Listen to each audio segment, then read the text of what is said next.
Shalom semuanya. Salam damai sejahtera untuk kita sekalian. Pada kesempatan ini saya akan berbagi rema dengan topik hamba yang berguna. Saya ambil sharing ini dari pembacaan firman Tuhan yang saya lakukan dari kitab Matius, tepatnya Matius 25 ayat 14 sampai dengan 30.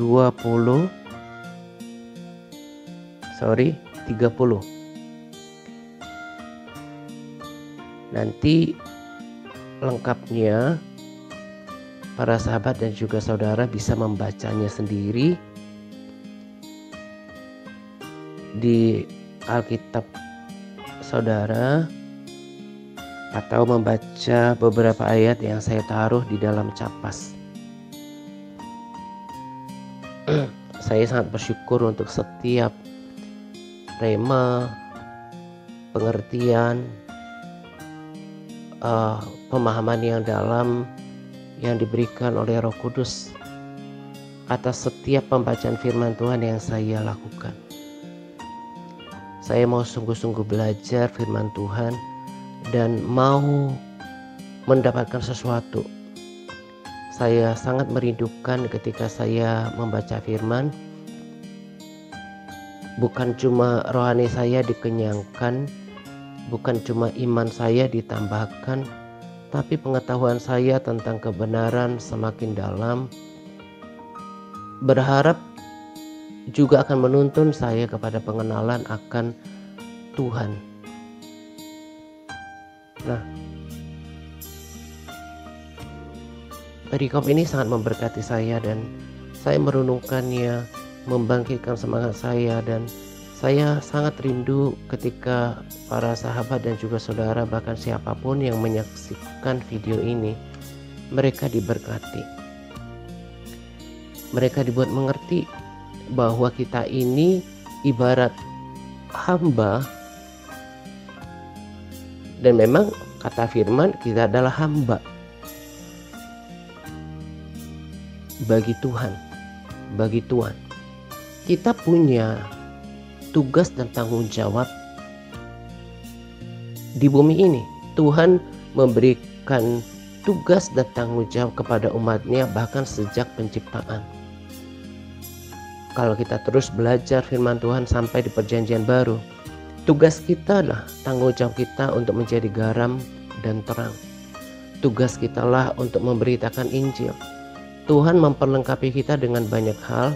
Salah satunya adalah talenta terkait dengan topik kali ini. Setiap kita memiliki talenta. Setiap kita memiliki kemampuan. Setiap kita memiliki kesanggupan yang Tuhan percayakan untuk kemudian kita kelola selama kita hidup. Jadi selain Tuhan menyelamatkan kita untuk kemudian memulihkan hubungan kita dengan Bapa, kita menyembah Dia, kita punya tugas dan tanggung jawab selama kita hidup. Saya tidak bagikan ini untuk menjadi dasar menggerakkan atau memobilisasi setiap MTRC untuk berbagi video pendek atau reel kita atau berbagi posting, enggak. Tapi selain supaya setiap kita tidak kehilangan panggilan kita, saya juga enggak mau harus memberikan pertanggungjawaban kepada Tuhan karena saya tidak memberitahukan, membagikan kebenaran kepada kita di sini. Jadi bukan berarti karena sekarang saya sedang mengoptimalkan, memobilisasi setiap MTRC yang dimulai dari tim admin, The Warrior, nanti ke MTRC Advance untuk memaksimalkan akun-akunnya, akun-akun Facebooknya untuk berbagi video reel kita, untuk berbagi posting TRC termasuk kesaksian. Bukan berarti untuk dasar itu saya bagikan firman ini. Saya sangat percaya Tuhan yang mengetahui hati dan pikiran itu memperlengkapi semuanya. Memperlengkapi setiap instrumen untuk sesuatu yang memang Tuhan ingin kerjakan di dalam hidup kita. Nah, jadi saya harus berikan dasar yang teguh, dasar yang benar, yang dari firman Tuhan. Selain karena firman itu kuat, tapi supaya dimengerti. Sekalipun saya tetap yakin bahwa tak akan 100% di antara kita yang benar-benar menangkap, mengerti dan memahami ini dengan baik. Sebab selain kita belum diubahkan semuanya, untuk menerima tanggung jawab ini kan musuhnya adalah diri kita sendiri. Nanti bisa belajar dari hamba yang tidak berguna itu. Nah, saya akan bacakan secara cepat ya. Dari ayat 14. Sebab hal kerajaan surga sama seperti seorang yang mau bepergian ke luar negeri, yang memanggil hamba-hambanya dan mempercayakan hartanya kepada mereka. Yang seorang diberikannya 5 talenta, yang seorang lagi 2 talenta, yang seorang lagi 1, masing-masing menurut kesanggupannya. Lalu ia berangkat. Segera pergilah hamba yang menerima 5 talenta itu. Ia menjalankan uang itu lalu beroleh laba 5 talenta. Hamba yang menerima 2 talenta itu pun berbuat demikian juga dan berlaba 2 talenta. Tetapi hamba yang menerima 1 talenta itu pergi dan menggali lubang di dalam tanah lalu menyembunyikan uang tuannya. Lama sesudah itu pulanglah tuan hamba-hamba itu lalu mengadakan perhitungan dengan mereka. Hamba yang menerima 5 talenta itu datang dan membawa laba 5 talenta. Katanya, Tuan, 5 talenta Tuhan percayakan kepadaku. Lihat, aku telah beroleh laba 5 talenta. Saya sangat percaya ekspresi daripada hamba yang setia ini adalah penuh dengan semangat, kegirangan, dan sukacita untuk memberikan laporan pertanggungjawaban kepada tuannya. Nah, demikian juga dengan hamba yang kedua. Nah, apa respons daripada tuan itu kepada hamba yang pertama? Maka kata tuannya itu kepadanya, baik sekali perbuatanmu itu, hai hambaku yang baik dan setia. Engkau telah setia dalam perkara kecil, aku akan memberikan kepadamu tanggung jawab dalam perkara yang besar. Masuklah dan turutlah dalam kebahagiaan Tuhanmu. Lalu datanglah hamba yang menerima 2 talenta itu, katanya, Tuan, 2 talenta Tuhan percayakan padaku, lihat, aku telah beroleh laba 2 talenta. Saya juga percaya bahwa respons sikap yang sama juga ditunjukkan oleh hamba yang kedua. Dan respons yang sama Tuhan juga berikan kepada kedua hamba ini. Maka kata tuannya itu kepadanya, baik sekali perbuatanmu itu, hai hambaku yang baik dan setia. Engkau telah setia memikul tanggung jawab dalam perkara yang kecil. Aku akan memberikan kepadamu tanggung jawab dalam perkara yang besar. Masuklah dan turutlah dalam kebahagiaan Tuhanmu. Jadi Tuhan memberikan respons kepada dia yang dipercayakan 5 talenta dan juga 2 talenta. Ya, respons pertama, Tuhan tetap menghargai setiap perbuatan, setiap upaya yang kita lakukan untuk berguna, untuk berfungsi bagi kerajaan Tuhan, sesuai dengan kemampuan dan kesanggupan kita. Tuhan tidak mencela yang memiliki 2 talenta itu, yang dipercayakan 2 talenta itu, karena dia melipat gandakan lebih kecil daripada yang 5 talenta. Tuhan hargai setiap upaya, Tuhan hargai setiap jerih payah, setiap kesetiaan yang dilakukan oleh setiap orang di antara kita. Karena kapasitas, kemampuan, dan talenta setiap kita berbeda. Yang penting adalah bagaimana kita melakukan yang terbaik, melakukannya dengan sungguh-sungguh seperti untuk Tuhan. Ayat 24, kini datanglah juga hamba yang menerima 1 talenta itu dan berkata, Tuhan, aku tahu bahwa Tuhan adalah manusia yang kejam, yang menuai di tempat yang mana Tuhan tidak menabur, yang memungut dari tempat di mana Tuhan tidak menanam. Saya yakin kita semua sepakat bahwa sikap untuk menyampaikan perkataan ini tentu tidaklah dengan sikap atau nada yang rendah ya. Pasti dengan perangai yang memuakkan tentunya. Karena kata-katanya pun sudah kata-kata yang menuduh, berprasangka yang tidak baik kepada tuannya. Lalu kejahatannya di situ. Karena di ayat 26 Tuhan itu berkata, "Hai kamu hamba yang jahat dan malas." Nah, jadi ini adalah sikap dan perangai perilaku yang buruk, yang jahat terhadap seorang hamba atau orang yang berada di dalam satu kepemimpinan gitu. Dia membangkang, dia memberontak, gak mau turut gitu kan. Nah, ayat 25, karena itu dia pakai alasan di sini. Saya ketika merenungkan ini, kenapa ya dia berkata seperti itu. Seolah-olah kan benar alasannya. Ayat 25 berkata, "Karena itu aku takut dan pergi menyembunyikan talenta Tuhan itu di tanah ini, di dalam tanah. Ini terimalah kepunyaan Tuhan." Saya sangat percaya sampai mengatakan seperti ini pun tentu tidak dengan sikap yang sama dengan kedua hamba sebelumnya. Yang tadi saya akan ulangi di ayat 26, Yesus Tuhan yang kita percaya adalah Tuhan Yesus berkata, "Kamu hamba yang jahat dan malas. Jadi kamu sudah tahu bahwa aku menuai di tempat di mana aku tidak menabur dan memungut dari tempat di mana aku tidak menanam.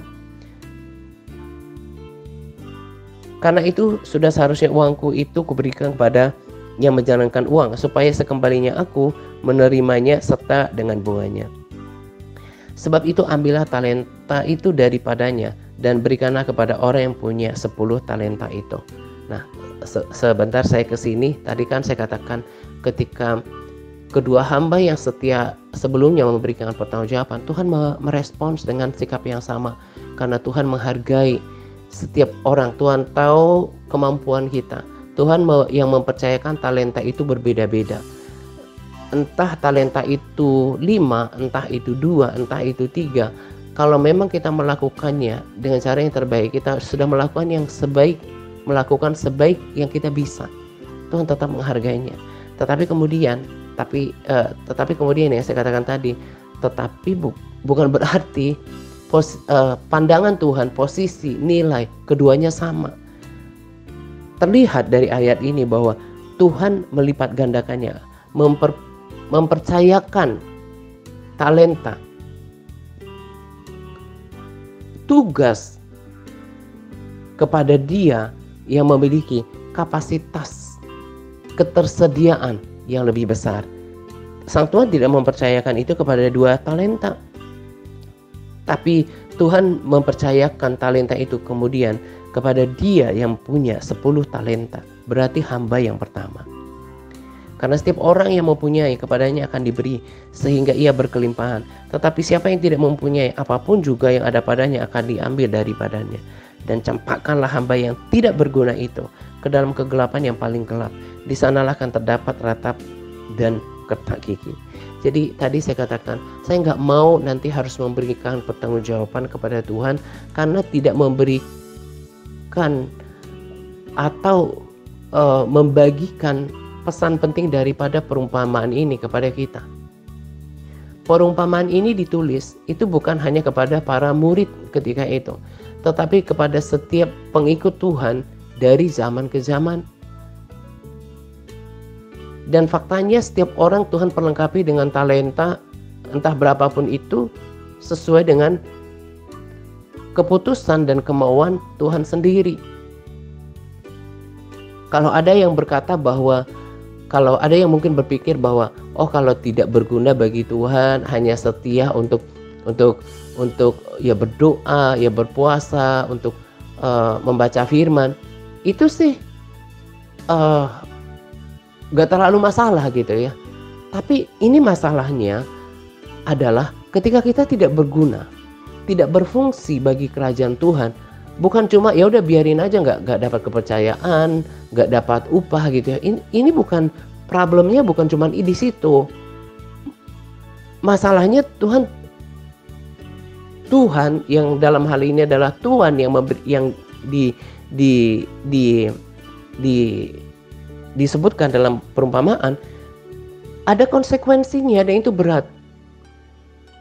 Kalau kita tidak berguna, tidak berfungsi, saya coba compare dengan ayat-ayat dalam versi yang berbeda, tetap sama tulisannya, hamba yang tidak berguna. Kalau kita tidak berguna bagi Tuhan, bagi kerajaannya, jangan berpikir itu adalah sebuah perilaku yang aman-aman saja.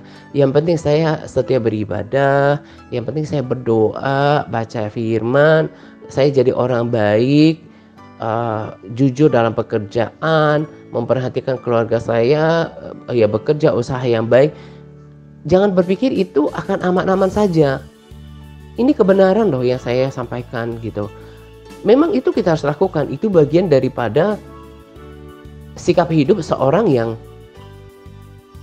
Kristen, seorang Kristen sejati gitu ya. Tapi jangan lupa supaya nanti kita nggak kaget gitu.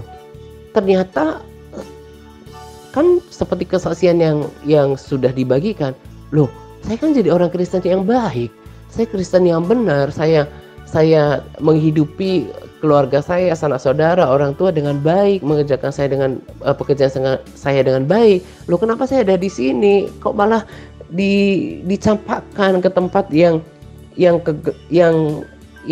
kegelapan gitu ya, yang kita percaya adalah neraka. Kenapa? Jangan sampai ada yang bertanya seperti itu. Karena apa? Sudah diberitahukan pada saat ini bahwa kalau kita tidak berguna, tidak berfungsi bagi kerajaan Tuhan, ada konsekuensinya yang sangat berat nanti. Itu tujuan utama kenapa saya bagikan ini dalam sharing. Bukan dalam kaitannya dengan kita sekarang lagi gencar memobilisasi setiap MTRC untuk memiliki lebih dari satu akun, menambahkan pertemanan lebih banyak bagi mereka yang berbagi di grup, menambahkan grupnya. Bukan sama sekali.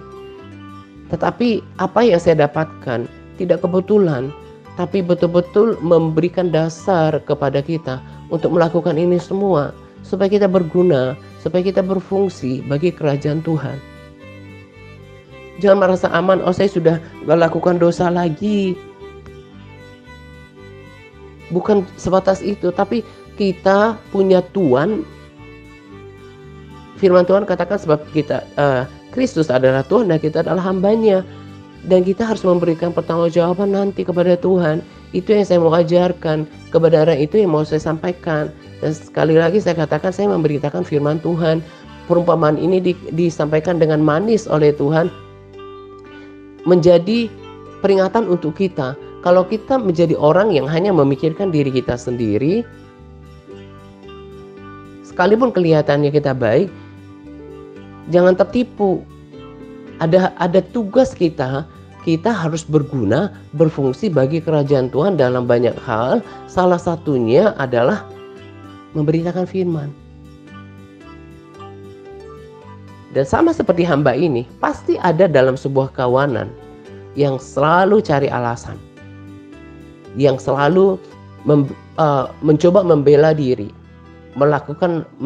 membela diri, mencari pembenaran, mencari alasan. Sebab musuh di dalam diri kita yang saya katakan tadi adalah diri kita sendiri. Malaslah. Daging ini kan memang pengennya begitu.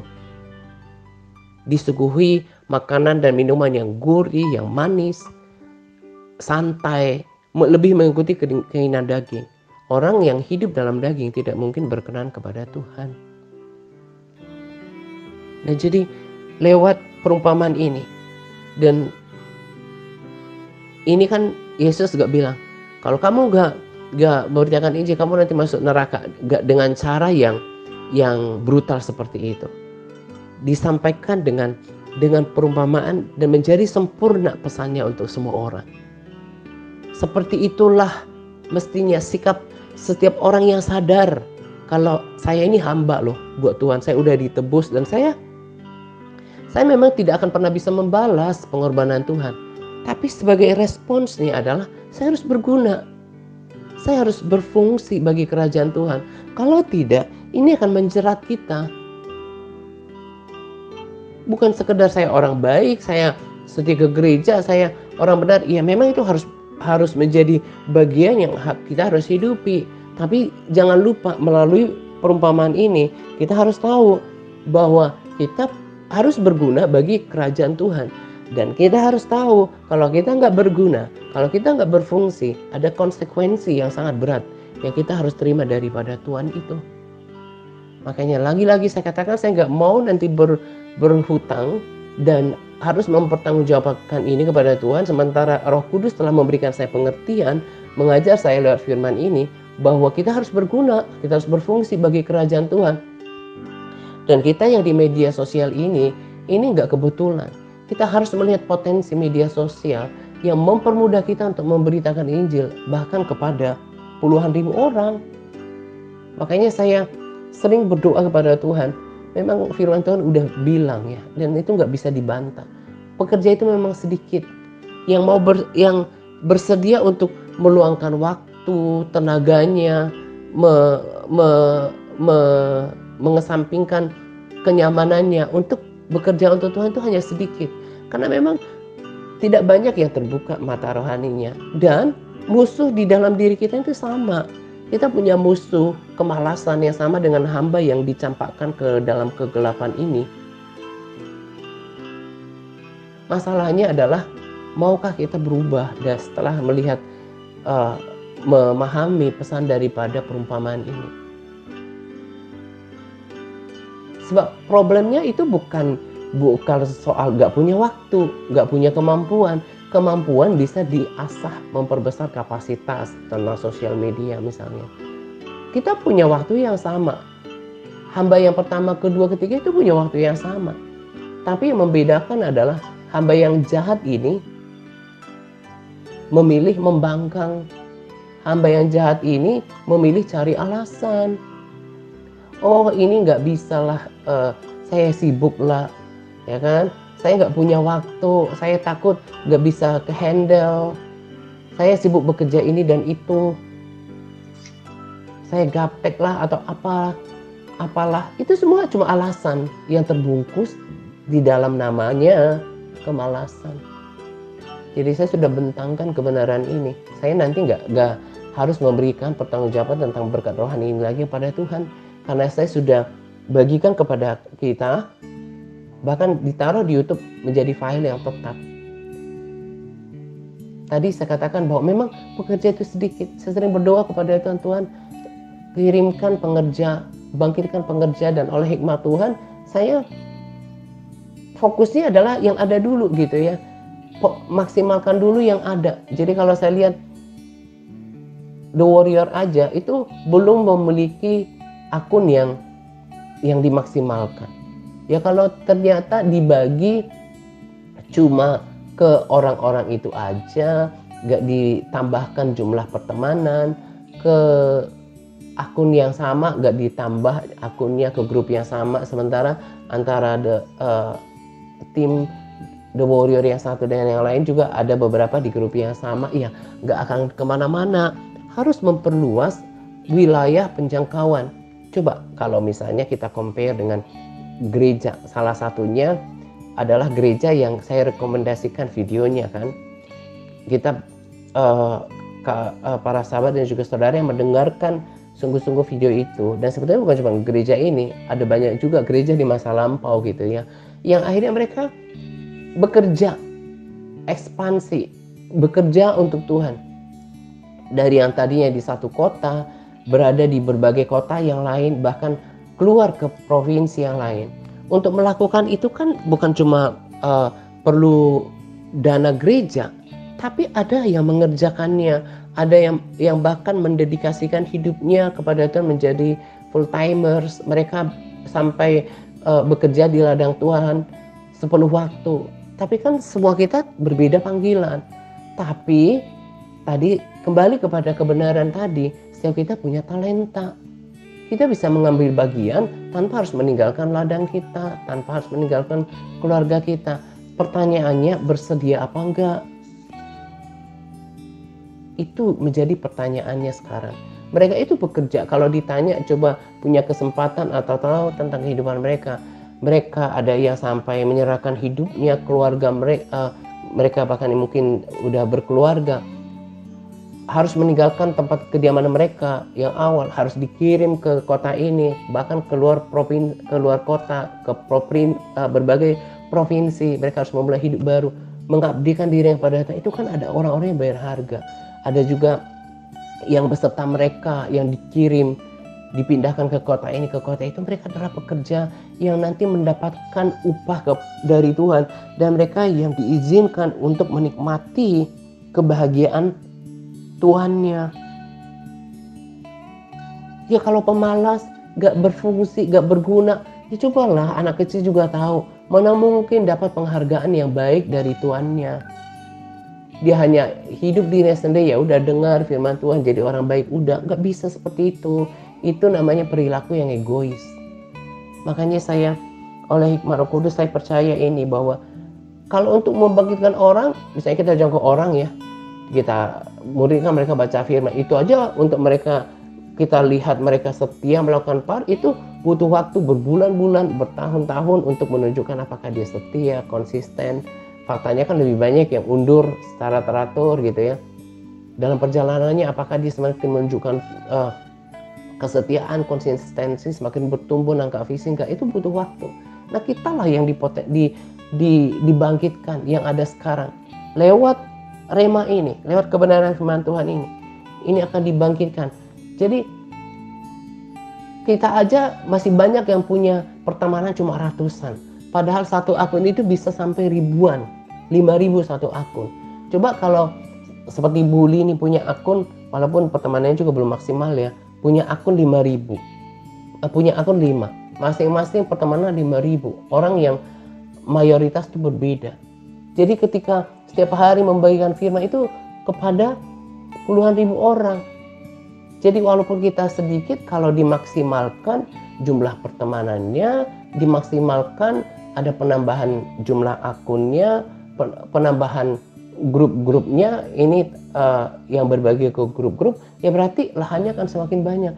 Kita ini kalau diarsir gitu ya, dikasih seperti pemetaannya, kita ini baru menjangkau sedikit gitu. Masih banyak orang yang aktif di media sosial yang belum pernah kita sentuh gitu. Nah ya kalau tadi saya katakan, kalau kita tidak memaksimalkan kapasitas kita yang setara dengan talenta, ya tidak akan pernah mencapai maksimal. Saya lihat real kita itu stuck aja di angka menuju 9.000 yang paling banyak. Nah kalau kita nggak memperbesar penjangkauan kita, memperbesar menambah akun kita, grup-grup kita, ya stagnan di situ aja gitu kan. Nah yang tadi saya katakan, coba kalau tanya pengerja-pengerja yang dilibatkan untuk membuka cabang-cabang gereja di berbagai kota bahkan provinsi, mereka itu harga mereka selain berpuasa, mungkin doa pengerja, itu betul-betul mereka itu benar-benar kerja keras loh. Karena gak akan ada hasil yang maksimal tanpa kerja keras. Demikian juga nanti upah yang kita akan terima daripada Tuhan tidak akan ada yang wow kalau kita cuma santai-santai gitu. Nah jadi pesan utama daripada rema ini, dari sharing ini adalah yang saya sudah sampaikan, bahwa kita ini harus menjadi orang yang berguna, yang berfungsi bagi kerajaan Tuhan. Berapapun talentanya, yang kemampuan kita, kalau kita lakukan dengan sepenuh waktu, Tuhan hargai itu, dan Tuhan akan izinkan kita masuk dalam perjamuan Tuhannya. Tapi kalau kita malas, kita hanya hidup untuk diri sendiri, nikmati untuk diri sendiri, jangan berpikir itu nggak ada konsekuensinya. Catat seperti judul hari ini, katakan pada diri sendiri, aku harus berguna dalam segala hal, harus berfungsi bagi kerajaan Tuhan, bagi pelebaran kerajaan Tuhan.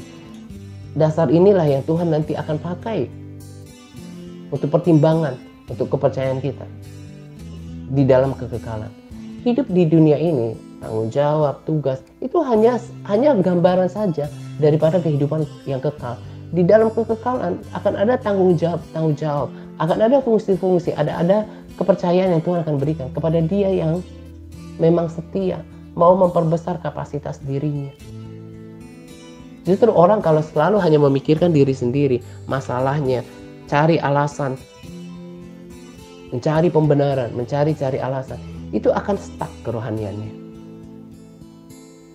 Saya masih ingat ketika awal pertobatan 20 tahun yang lalu, kita dijangkau hanya 5 orang mahasiswa waktu itu, dan kita dibentuk dalam 3 kelompok sel, kemudian menjangkau kampus mahasiswa dan juga pelajar-pelajar. Saya sangat bersemangat melakukannya. Pulang dari kampus ya nggak langsung pulang ketika itu kami di satu tempat seperti sekretariat gitu, kumpul bersama dengan berbagai tujuan supaya lebih efektif, kemudian juga sama-sama membiayai tempat itu gitu kan.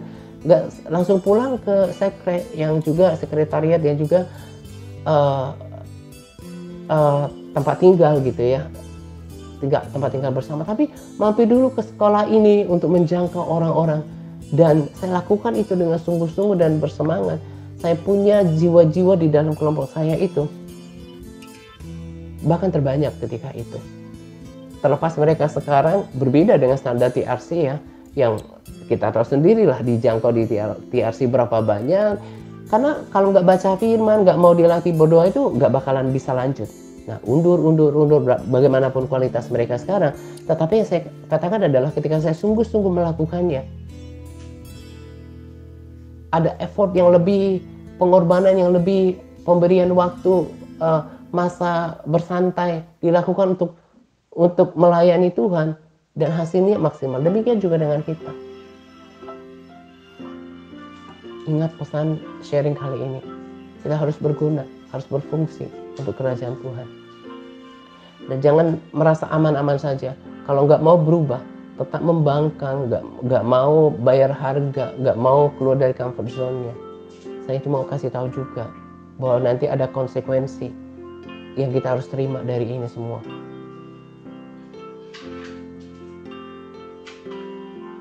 Jangan hanya merasa saya cukup jadi orang baik saja, nggak bisa begitu. Itu namanya egois gitu ya. Nah, jadi kalau nanti mobilisasi ini sampai ke MTRC Advance, sekarang sedang dibangkitkan di admin dan The Warrior juga sebagai teladan, sebagai contoh gitu ya. Ketahuilah bahwa ini bukan cuma program saya pribadi, pelayanan dalam church bukan, tapi ini bagian daripada tugas dan tanggung jawab kita. Kita harus berfungsi, kita harus menjangkau lebih banyak lagi. Begitu ya. Akhirnya peringatan firman Tuhan yang disampaikan oleh Tuhan ini berguna. Ngapain Tuhan capek-capek memberikan perumpamaan? Dan Tuhan nggak mungkin memberikan perumpamaan yang bohong-bohongan. Ini pasti akan kenyataan nanti. Ketika kita setia, Tuhan akan percayakan lebih banyak lagi nanti di dalam diri kita. Makanya saya di dalam pelayanan ini, selain dulu di Facebook, di TRM, buka lagi yang dalam church, di YouTube, ada halamannya lagi sekarang. Kemudian ada lagi selain sharing, pujian penyembahan, ada quotes. Sekarang kita buat lagi kesaksian. Saya coba untuk memaksimalkan kemampuan apa yang Tuhan berikan pada saya, untuk saya tetap multiply untuk kerajaan Tuhan. Itu sebetulnya yang aku lakukan gitu. Dan Tuhan terus akan tambahkan hikmat. Nanti kalau memang punya kerendahan hati, ketersediaan untuk melipat gandakan talenta, lihatlah bagaimana Tuhan akan mempertambahkan kapasitas kita. Dan nanti Tuhan akan setia. Kalau kita melakukan bagian kita, Tuhan akan persilahkan kita masuk dalam perjamuan yang disediakan baginya. Dan juga Tuhan tidak mungkin berbohong. Terus dia ngomong perkataannya terus gitu aja, pudar gitu. Enggak. Firman-Nya tetap kekal dan harus digenapi dan harus dijalankan. Kalau Tuhan dalam perumpamaan ini minta pertanggungjawaban kepada hamba yang malas. Jangan berpikir aman-aman aja dari sekarang. Semua nanti harus minta pertanggungjawaban. Berguna apa enggak bagi kerajaan Tuhan? Dan itu harus ditagih dari setiap kita. Maka jadilah hamba yang setia. Jadilah hamba yang baik dan setia. Anak baik itu nurut sama orang tuanya. Gak seperti orang jahat ini nuduh yang gak baik kepada tuannya.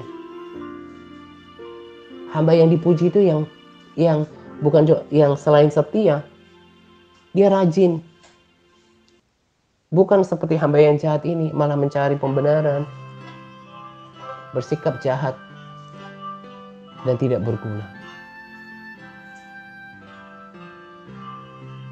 Akhirnya apa yang saya bagikan pada sharing ini menjadi pelajaran berharga buat kita dalam mempersiapkan kekekalan, menjalankan hari-hari kita supaya kita berguna.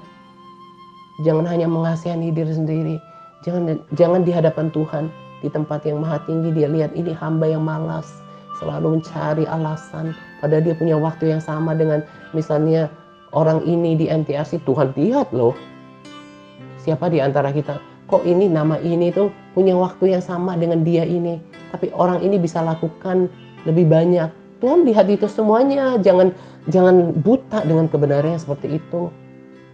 Sikap hati dan sikap hidup kita itu terbuka di mata Tuhan. Makanya kita mau hidup jujur, hidup murni, terus diproses, takut akan Tuhan. Dan kita menjadi hamba yang menyenangkan Tuhan itu, yang sudah memberikan kita kehidupan.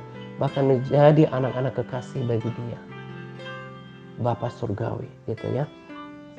Selamat menjelang 2 pagi untuk kita sekalian. Semangat berpuasa. Kepada all MTRC yang terus bersemangat dalam berpuasa, semangat Tuhan Yesus memberkati kita senantiasa. Amin.